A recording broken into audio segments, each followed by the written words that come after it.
For decades, the joke about Brazil has been that it's the country of the future and always will be. Despite enormous natural resources, it has long displayed an uncanny ability to squander its vast potential. Now, it's beginning to look like Brazil might have the last laugh. While most of the world is consumed with debt and unemployment, Brazil is trying to figure out how to manage an economic boom. It was the last country to enter the Great Recession, the first to leave it, and is poised to overtake France and Britain as the world's fifth largest economy. Its outgoing president may be the most popular politician on the planet, and with the World Cup and the Olympics on the way, Brazil is about to make its grand entrance on the global stage. The story will continue in a moment.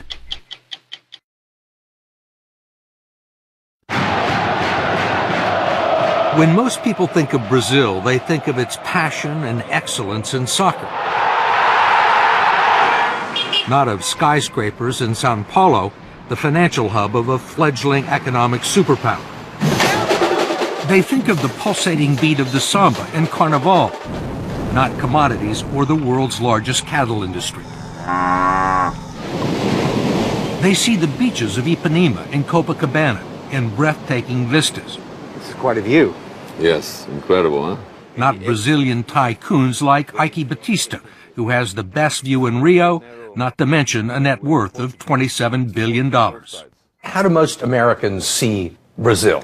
They think Buenos Aires is the capital of Brazil, so they mix us with other countries around South America. Most powerful country in South America? GDP-wise, we are bigger than all the other countries together. And, in the last 16 years, Brazil has put its act together. This is it. Hello, time for Americans to wake up. With most of the world's economies stagnant, Brazil's is growing at 7%, 3 times faster than America. It is a huge country, slightly larger than the continental U.S., with vast expanses of arable farmland, an abundance of natural resources, and 14% of the world's fresh water. 80% of its electricity comes from hydropower. It has the most sophisticated biofuels industry in the world, and for its size, the world's greenest economy. Brazil is already the largest producer of iron ore in the world and the world's leading exporter of beef, chicken, orange juice, sugar, coffee, and tobacco, much of it bound for China, which has replaced the U.S. as Brazil's leading trade partner. And Brazil has the size to match China's appetite. You have it's a everything. Big dragon on the other side. You have everything they need. We have, yes. You need a Brazil to basically fulfill the Chinese needs.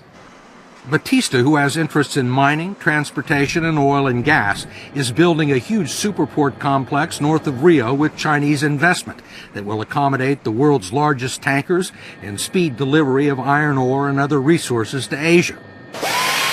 But it's not just commodities that are driving the Brazilian boom. The country has a substantial manufacturing base and a large auto industry.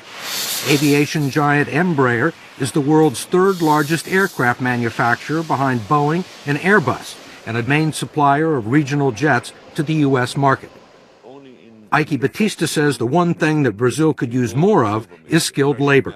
We have to create more engineers. In my oil company, I'm importing Americans to weld our platforms. To weld the platforms? Yes, there's a lack of welders. We're walking into a phase of almost full employment. This country has created almost 1.5 million jobs this year already. It's unbelievable. Brazil has seen periods of prosperity before, only to have the bubbles burst. It spent billions in the 50s and 60s moving its capital to a barren savanna near the middle of the country where it built Brasilia, a futuristic city right out of the Jetsons. Then it borrowed billions more to develop the country's interior.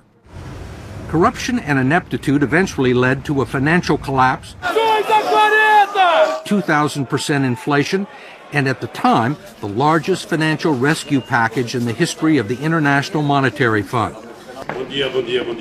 Then a few years later, this man walked into the president's office. President Luiz Inácio Lula da Silva, known simply as Lula, is a former metal worker with a fourth-grade education and a doctorate in charisma. When he was elected 8 years ago on his fourth try, Lula was a firebrand labor leader with socialist tendencies. Some predicted another Hugo Chavez. But he's about to leave office with a 77% approval rating and much of the credit for turning the country around. We talked to him at the presidential residence in Brasilia. When you took office, there were many businessmen, both in Brazil and abroad, who were very nervous about you, who thought that you were a socialist and that you were going to take the country sharply to the left. Yet these people now are among your biggest supporters. How did that happen? Look, every once in a while I joke that a metal worker with a socialist background had to become president of Brazil to make capitalism work here. Because we were a capitalist society without capital.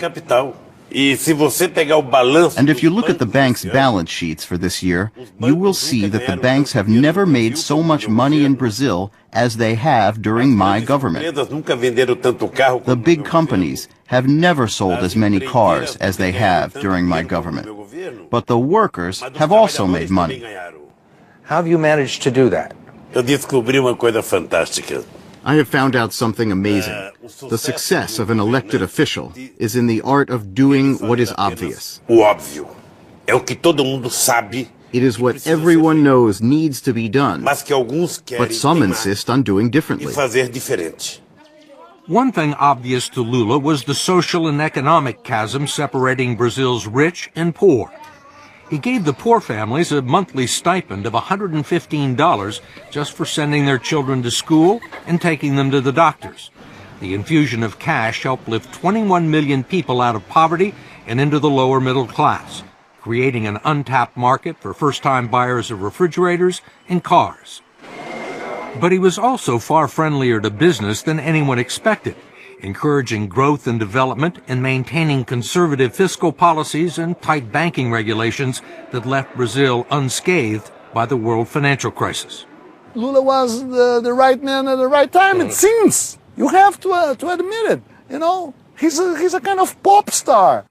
Eduardo Bueno is a colorful commentator and best-selling author of popular Brazilian history. What's his secret? He's streetwise, I guess you can say that. He knows people. He knows the feeling. He knows what they want. He knows how to deal with the rich. He charms President Obama. And he also charmed the international committees that awarded Brazil the 2016 Olympics and the World Cup of 2014, political victories that announced the country's arrival as an international player and will present some challenges for Brazil's next president. She is Dilma Rousseff, Lula's former chief of staff and his hand-picked successor, who was elected in October because he was ineligible for a third term. There are people that believe that once you were gone, Brazil may revert to its old ways. Will the momentum continue once you leave office at the end of the year? If there's something I am proud of, it is to have told my people that we are not second-class citizens, that we can get things done. We can believe in ourselves, and then people have started to believe. There are still some non-believers. Given its checkered record for living up to its promise, the rap against Brazil is that it lacks ambition. It's called the Brazilian way. Why do something today that you can pay someone to do the day after tomorrow?